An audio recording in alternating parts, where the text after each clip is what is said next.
Kozhikode ചക്കിട്ടപ്പാറയിൽ ഭിന്നശേഷിക്കാരൻ Joseph ആത്മഹത്യ ചെയ്ത സംഭവത്തിൽ മരണക്കുറിപ്പ് തയ്യാറാക്കിയ പ്രാദേശിക മാധ്യമ പ്രവർത്തകനെതിരെ പഞ്ചായത്ത് ഭരണസമിതി പരാതി നൽകും. 30-ന് ചേരുന്ന ഭരണസമിതി യോഗം ഇക്കാര്യത്തിൽ തീരുമാനമെടുക്കുമെന്ന് പഞ്ചായത്ത് പ്രസിഡന്റ് കെ സുനിൽ പറഞ്ഞു. ഈ റിപ്പോർട്ടോടുകൂടി മിഡ് ഡേ ന്യൂസ് ഇവിടെ പൂർണ്ണമാവുകയാണ്. ശേഷം നൂൺ റൗണ്ടപ്പിൽ മനുചേരും. നമസ്കാരം.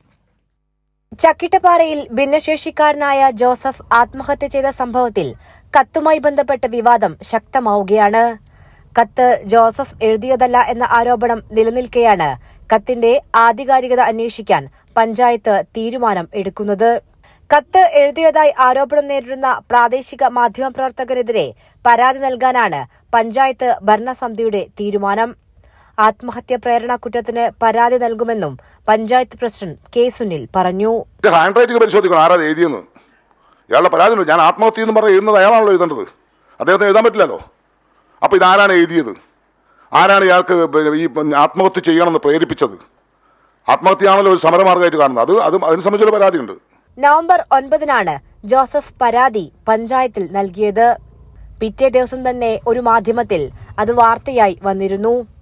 പെൻഷൻ കൈപ്പറ്റിയ റിസിപ്റ്റും വീഡിയോയും പുറത്തുവന്ന സാഹചര്യത്തിൽ ആത്മഹത്യയ്ക്ക് പിന്നിൽ മറ്റെന്തെങ്കിലും കാരണമുണ്ടോ എന്നതുൾപ്പെടെയുള്ള കാര്യങ്ങൾ അന്വേഷണ പരിധിയിൽ വന്നേക്കും.